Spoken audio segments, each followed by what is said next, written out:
Hello everyone. Welcome back to STS, 사이언스, 테크놀로지, 이코노미, 스트래티지 등을 고민하는 것입니다.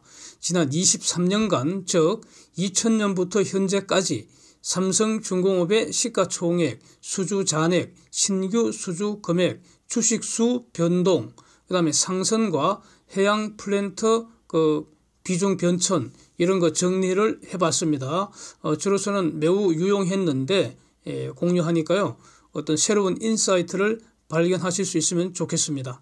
시가총액은 주가와 상장 주식수 곱한 것으로 이게 이제 시장에서의 그 회사 가치를 더듬어 볼 수 있는 아주 유력한 수단 중에 하나이지 않습니까? 그 본질은 Present Value of Future Cash Flow입니다. 즉 미래 현금 흐름의 현재 가치, 즉 회사가 앞으로 벌어올 돈을 현재 수준에서 산수를 해본 것이죠. 시총이 이게 매 순간 변하기 때문에 연도별 최고가의 상장 주식수 곱해서 추정을 했고요.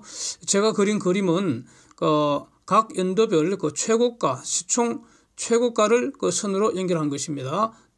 그러니까 그 해의 최고가의 주식수 곱했다 이런 뜻입니다. 상장 주식수. 2007년 9조 5,100억 원이 사상 최고가였습니다. 시총 최고가. 2004년까지는 1조 원대에서 빚을 그렸고요. 그래서 지난 슈퍼사이클 때는 대략 3년 만에 시총이 거의 8.3배 늘어난 것입니다. 그런데 만약에 저점과 고점을 비교하면은 대략 한 20배 이렇게 터진 것으로 이전 영상에서 본 바가 있습니다. 그 후 2015년까지 줄줄 흘러내려서 3조 5천억까지 찌그러졌네요.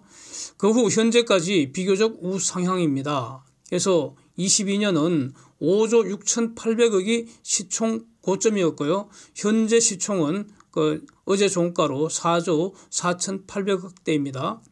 그래서 현재 이 주가 5,090원이 저 주가가 1,900원이 되면은 시총은 9조 5,900억 원이 되어서 2007년의 사상 최고치를 갱신을 하게 됩니다.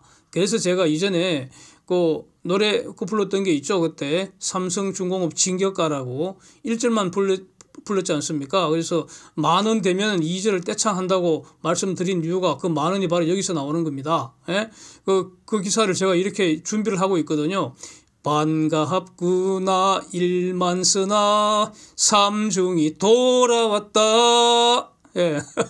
이렇게 완벽하게 이제 노래까지 준비하고 기다리고 있는데, 그야말로 눈 빠지게 기다리고 있는데, 이 12월 중에 1만선 돌파할 것 같았는데 말이죠. 그렇게 꿈을 꿨었는데, 역시 주식시장에서 꿈은 여지없이 깨지는 것 같습니다.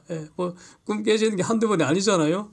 그래도 이거, 꿈을 다시 꾸는 게 맞을 것 같습니다. 이유는 이제 아래에서 보겠습니다. 저기서 이제 시총과 주식수 변화 과정을 다시 한번 슬쩍 보시면, 눈으로 보시면 되죠. 2015년 시총 저점인데 그때 주식수 2.3억 주, 2억 3천만 주. 그래도 상당히 날씬했잖아요. 2016년 정자해서 3억 9천만 주가 되고요. 2008년에 또 정자해서 6.3억 주가 되고요. 2021년에 또 정자해서 드디어 8.8억 주가 됐습니다. 와, 야, 완전히 비계덩어리입니다. 비계덩어리. 그야말로 수북하게 쌓인 낙엽이 되어버렸습니다. 저거 적당하게 이제 빨리 소각을 해야 될 텐데 말이죠. 그렇습니다. 그런데 그림을 다시 한번 또 보시면 말이죠. 이 주식수가 점점 늘어나고 있는데 시가총액도 우상향하고 있잖아요. 그렇잖아요. 하여튼 이건 팩트입니다. 그래서 이걸 보고 말이죠. 주식수 늘리면 시총 늘어난다고 이렇게 말하면 그거 완전히 돌멩이 인정하는 꼴이 되는 것이죠. 인과관계 착오 아닙니까? 착각은 돌멩이들의 이제 운명인데, 저 주식수가 2.3억 주에서 8.8억 주로 무려 4배 가까이 증가한 거. 다시 말하면 물을 타서 멀겋게 돼서 이 다이루션 시켰다는 건데, 근데 왜 시총은 늘어납니까? 그래서 저 시기를 가만히 보면은 그게 바로 고난의 행군이 절정을 이룬 시기였다는 겁니다. 그야말로 조선업이 초토화되던 그런 시기였습니다. 그래서 여기서 유상증자라는 게 공짜로 물 타는 거 아니잖아요. 시세대로 돈을 더 태웠다는 거 아닙니까? 그것도 주주 배정입니다. 그래서 기존 주주, 다시 말하면은 삼성그룹이 저 삼성중공업이 굶어 죽지 않도록 먹여 살렸다는 그런 뜻입니다. 주식수만큼 돈이 들어왔으니까 이런 경우에는 주식수 늘었다고 시총이 달라질 거 없지 않습니까? 그 시총이 시장 가치 아니겠습니까? 그래서 이런 것이 바로 효율적 시장가설, efficient market hypothesis 이거 적용하는 거 아니겠습니까? 그리고 이제 여기서 그 주당 계산하는 게 있잖아요. 주당 계산하는 거. earning per share 대표적이죠. earning per share. 쉐어가 주식수고요. per가 나눈다는 뜻이 있지 않습니까? earning은 그 이익이고요. 그래서 sales per share 매출액을 나누는 거. 자산을 주당 자산 가치 이런 거 구하는 거 다 주당 가치 구할 때는 그 definition이 바로 주식수로 나누어 주는 거니까 그 공식에 의해서 그냥 당연히 그 희석되는 건 당연하고요. 이거는 그냥 뭐 그리고 여기서 유상증자 시즌 1, 2, 3 저 돌아갈 때 그야말로 삼성중공업은 돈이 굶어 죽고 가던 그런 시기 아니었습니까?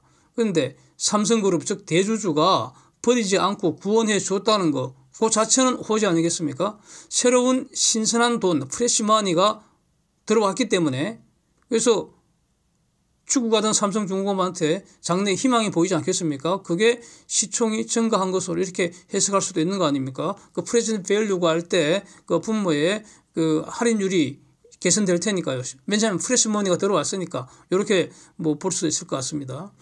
각 연도의 그 수주 잔고 신규 수주 데이터 요거는 2006년까지만 입수가 됐습니다. 그래서 같이 한번 보시면은 2022년 현재 수주 잔고는 일단 302억 달러 요거 기억해 두면은 편합니다. 302억 달러 현재 수준이고 이게 이제 플랜트 하나도 없는 것이고요. 선박만으로 요 302억 달러라는 것이고 요게 지금 중량 톤수로 1000만 톤이 넘어서 이게 지금 압도적 세계 1등이라는 겁니다. 그 사진 보시는 것처럼 여러 번 봤죠? 그러니까 2등인 현대중공업하고는 차이가 아주 현저하다는 겁니다. 예.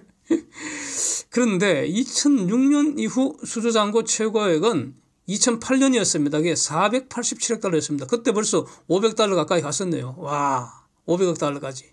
예.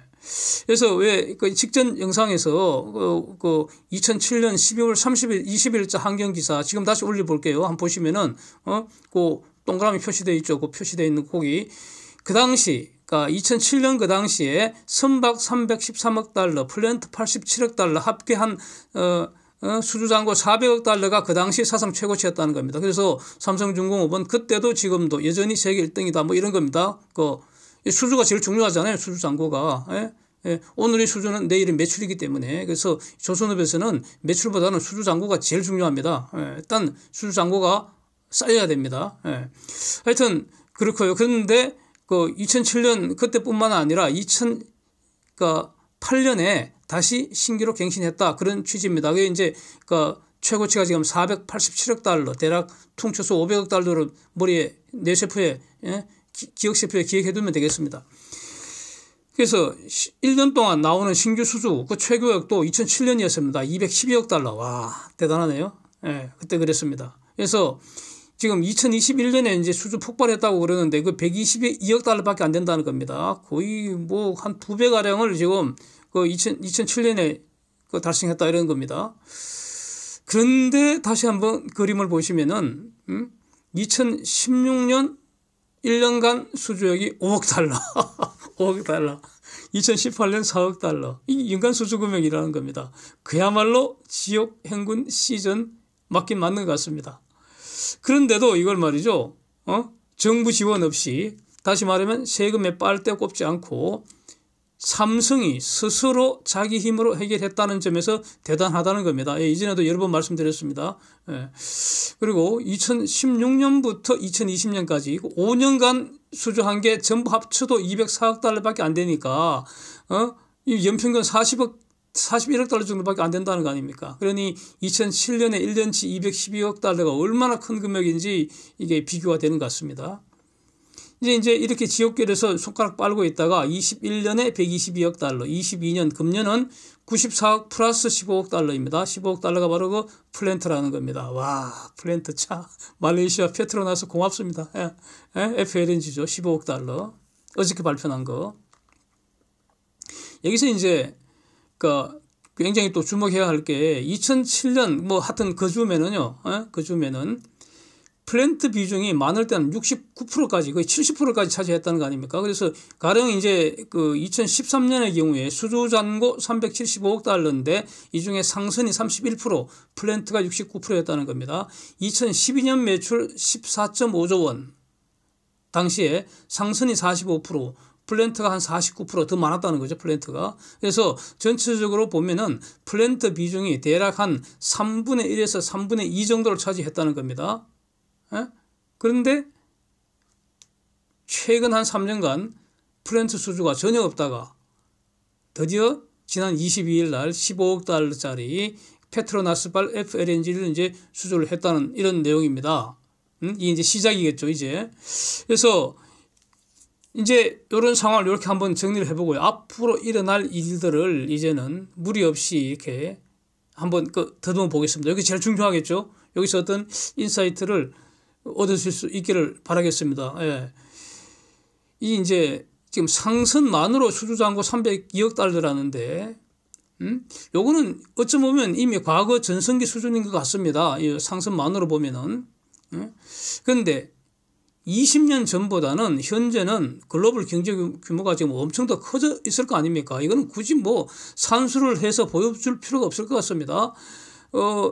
지금 내년 이후에 몇 년간 경기 후퇴라고 이제 지금 뭐 징징대고 있는데, 그래도 전체 경제 규모는 계속 커진다는 겁니다. 경기 후퇴라는 것은 그러니까 전체 경제 발육이 커지는 속도가 좀 줄어든다는 의미이지, 그런 겁니다. 예. 만약에 그 침체가 되면 이제 줄어드는 거죠. 뭐 그렇습니다. 하여튼 후퇴는 그렇고요. 그래서 만약 그 플랜트가 상선 규모의 2배를 수주하면은, 그러면은 상선 비중은 3분의 1, 플랜트 비중은 3분의 2가 되는 겁니다. 그 2013년 비율로 돌아가는 겁니다. 그래서 그렇게 되면 무슨 일이 날 것인가? 총 수주 잔고는 거의 1,000억 달러에 육박하게 됩니다.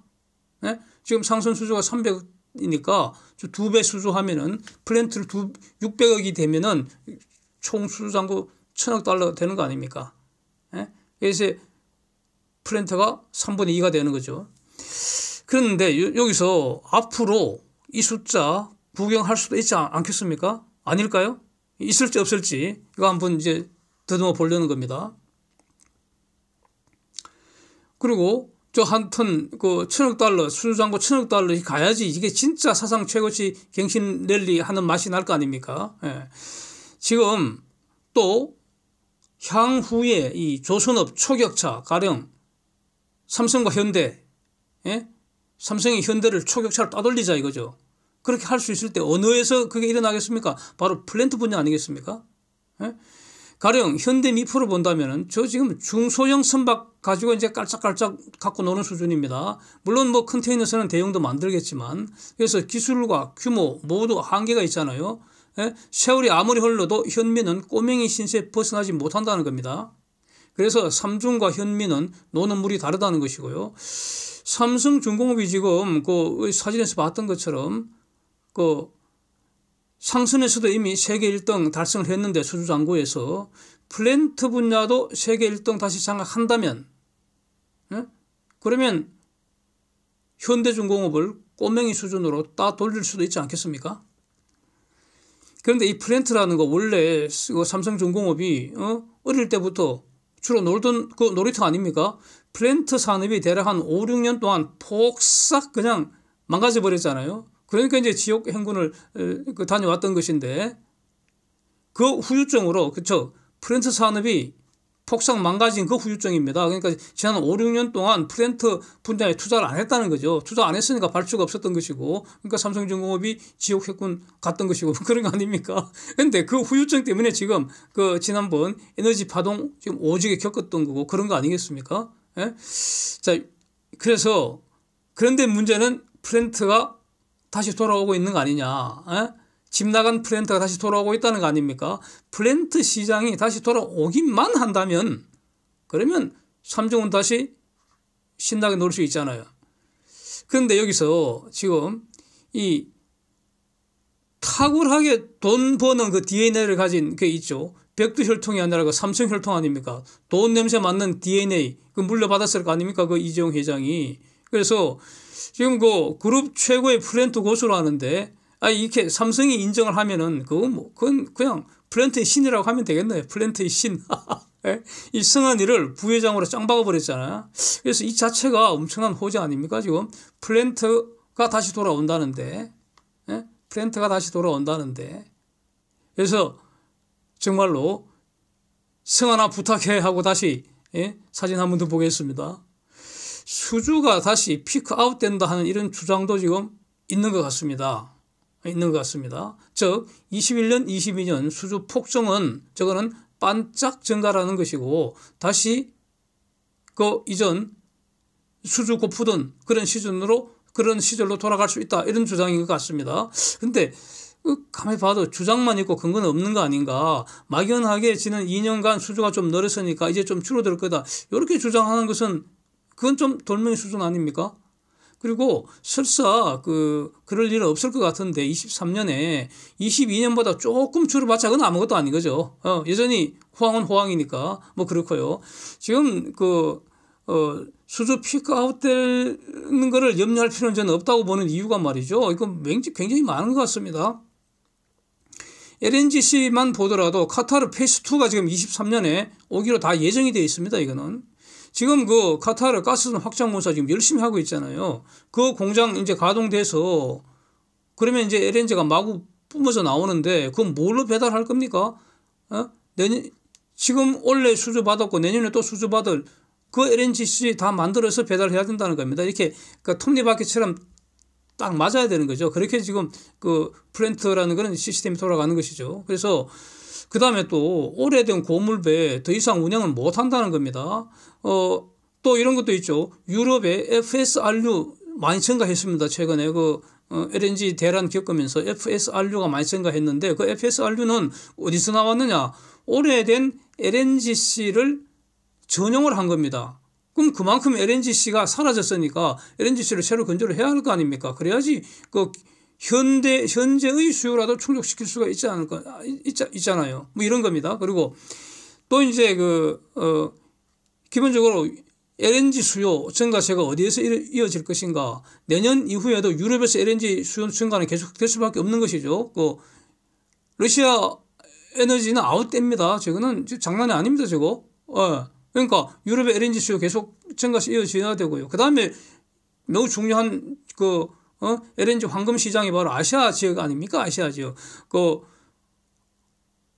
한중 이런 여전히 LNG 전 세계에서 가장 많이 수입하는 그런 지역이고요. 그 외에 이제 동남아시아 지역 앞으로 포괄적으로 늘어날 수밖에 없습니다. 대표적으로 어저께 본 게 베트남 아닙니까? 거기도 지금까지는 주로 석탄으로 발전하는 것, 전부 다 LNG 발전으로 바꿔야 합니다. 다른 대안이 없습니다. 현실적인 대안은. 네? 물론 이제 소형 원자력도 베트남이 검토를 하고 있는데 그 영상도 이전에 봤습니다. 그런데 하여튼 아시아 지역에서 앞으로 또 LNG 수요 증가세는 지금보다도 더 가속될 가능성이 높다는 거죠. 글로벌 성장 엔진 중에 하나가 아시아 아닙니까? 그래서 성장한다는 게 뭡니까? 생활을 개선시키는 것인데 그러면 더러운 석탄 대신에 깨끗한 가스 사용이 늘어나게 된다는 겁니다. 가스 늘면 LNG 늘고요. 이것이 에너지 전환 시대의 어떤 진행 모습이라는 겁니다. 그 다음에 아시아가 저렇게 앞장서서 먼저 이렇게 변하고 나면은 그 다음에 이제 남미에 따라가고 아프리카 이렇게 순서로 계속 이어지지 않겠습니까? 그 사이에 그렇다고 해서 한중일이나 유럽이나 미국이나 뭐 이런 데서 LNG가 줄어들지는 않잖아요. 계속 그대로 또 사용해야 되는 것이고요. 뭐 그렇습니다. 그래서 LNG 전성 시대라는 겁니다. 그 다음에 세월이 흘러갈수록 물동량이 계속 늘어날 수밖에 없습니다. 이게 빠르게 늘으냐 느리게 늘으냐 이 속도 차이는 있겠지만 하여튼 늘어날 수밖에 없습니다. 근데 늘어나는 거 결국 다 배로 배달해야 되는 것이고요. 그리고 배는 20년 30년 사용하면은 전부 부수고 새로 만들어야 하는데 이게 바로 조선업 고유 사이클이라는 것이고요. 그런데 여기서 지금 미국보다 더 막강한 세계 최강 권력자가 IMO인데요. 이 IMO가 이전에 안 하던 짓을 새로 뭐 한다는 거 아닙니까 지금? 이전까지 전혀 안 하고 있던 짓을 지금 한다는 겁니다. 그게 뭡니까? 배출 규제한다고 하잖아요. 바로 탄소 전쟁 하고 있다는 거 아닙니까? 그래서 지금 온 세상이 그야말로 난리통입니다. 이거. 유럽의 국경세는 시작일 뿐이고요. 그런데 원래 난리가 크게 터지면 또 큰 돈 버는 사람 생기는 거 아닙니까? 이번 탄소 전쟁에서는 조선업이 돈 벌 것 같지 않습니까? 예? 지금 돌아다니는 저 모든 배들 말이죠. 2013년 이후에 새로 짓는 배는 전부 EEDI 설계 기준에 따라서 짓고 있습니다. 그런데 2013년 이전에 지은 모든 배는 EEDI를 모릅니다. 그러니까 현재 기준에 맞지는 않습니다. 기본적으로. 그러니까 지구 환경에 저거 암덩어리입니다. 저거 딱 까고 얘기하면은 2013년에 지었던 모든 배는 기본적으로 EEDI 그 설계 기준에 맞지는 않습니다. 친환경 설계 기준에 맞지는 않습니다. 그러니까 지구 환경은 암덩어리입니다. 탄소 배출 탕화들입니다. 저 배들은. 그러니까 질서 있게 모조리 퇴출시켜야 하고요. 그게 지금 진행 중이라는 겁니다. 그거. 예? IMO 탄소 규제 안건은 바로 이겁니다. 그래서 모든 배 다 부수고 새로 지어야 되는데 한꺼번에 할 수 없잖아요. 그래서 경제는 돌아가야 되니까. 그래서 오래된 순서대로, 망가진 순서대로, 배출 많은 순서대로 계속 바쁘게 만들어내야 합니다. 그래서 한 10년 정도 조선소 풀 가동해야 하지 않겠습니까? 그래서 상선의 사상 최고치 수주 잔액도 지금 현재 현재 세계 1등이라는 거 302억 달러, 저 삼성 중공업 기준입니다. 302억 달러. 저거 앞으로 계속 증가할 가능성에 베팅하는 것이 현명하지 않겠습니까? 예? 그 다음에 또 배의 실질 가격은 오르는 거죠. 왜냐하면은 실질 가격이 오른다는 것은 수요보다 지금 공급이 더 많은 상황이니까 실질 가격이 오르는 것이고요. 인플레이션 고려하면은 이 명목 가격은 더 올라야 되니까 지금 저 302억 달러 이건 다 명목 가격이잖아요. 그래서 302억 달러라는 저 숫자 앞으로 저거 최소 2배 이상 늘어날 가능성. 예? 그러면서 이제 진짜로 사상 최고치 갱신시킬 가능성 이런 걸 검토해야 되는 거 아닌가 싶습니다. 근데 여기서 이제 삼중의 설비 용량, 1년 동안 만들어낼 수 있는 그 능력, 그게 2007년 그 전성기와 비교할 때 현재 어느 정도인지 지금 많이 좀 쪼그라들었을 거 아닙니까? 이것도 이제 고려할 필요가 있을 것 같기는 한데, 그런데 이거는 본질은 아니지 않을까 싶습니다, 저는. 문제는 그동안 이제 기술 혁신 지속 등 이것도 고려를 해야 될 것 같고요. 적절한 그 설비 용량을 어떻게 가져갈 것인가 하는 것은 앞으로 대응할 과제이지 않는가. 그래서 문제가 있으면 풀면 되잖아요. 그 문제풀이 선수들 아닙니까? 예, 그래서 제일 어려운 문제들만 다 갖고 와. 내가 먼저 풀어줄게. 예? 요렇게 말할 수 있는 게 그 삼성중공업 실력 아닐까 생각합니다. 예. 그래서 이 선박 분야에서 지금까지 열심히 했던 것처럼 여전히 열심히 하면 되는 것이고, 이제 주목할 게 바로 집 나갔던 플랜트가 다시 돌아온다니까. 플랜트 시장을 완벽하게 삼성중공업이 장악할 수만 있다면, 그러면 슈퍼 사이클은 저 2007년 그하고는 비교가 안 되는 거. 앞으로 오고 있는 이 사이클은 그야말로 울트라 사이클 되는 거 아니냐 이겁니다. 에키노르하고 플랜트 동맹도 이미 맺었고요. 옛날하고는 또 좀 스마트해졌지 않습니까? 접근하는 방식이 그런 것 같습니다. 그 다음에 이 성안이도 짱 박아버렸고요. 원자력 추진하고 있고, 탄소 포집, 열전 발전 이런 중요한 요소 기술들 다 지금 엄청 하고 있지 않습니까? 예? 많습니다. 이전에 삼성중공업 하고 있는 그런 여러 가지 기술적인 내용들을 소개한 영상 많이 있습니다. 예. 그렇고 지금 또 주목해야 될 게 바로 그 디지털 야드, 조선소 자체를 완전 자동화시키는 거. 그 다음에 배를 인공지능 무인 자율 운항시키겠다는 거, 그 스마트쉽이죠. 그 다음에 해상 풍력이라든가 이런 데도 하나같이 매우 중요한 분야들인데 하여튼 지금 열심히 하고 있고 좀 하고 있는 것 같습니다. 예, 좀 하고 있는 것 같습니다. 그래서 꿈은 결국 이루어질 거로 저는 기대를 하고요. 그래서 내년에는 못다 부른 삼성중공업 진격과 2절 그거 떼창 할 수 있기를 이렇게 기다리겠습니다. Thanks for watching. See you next.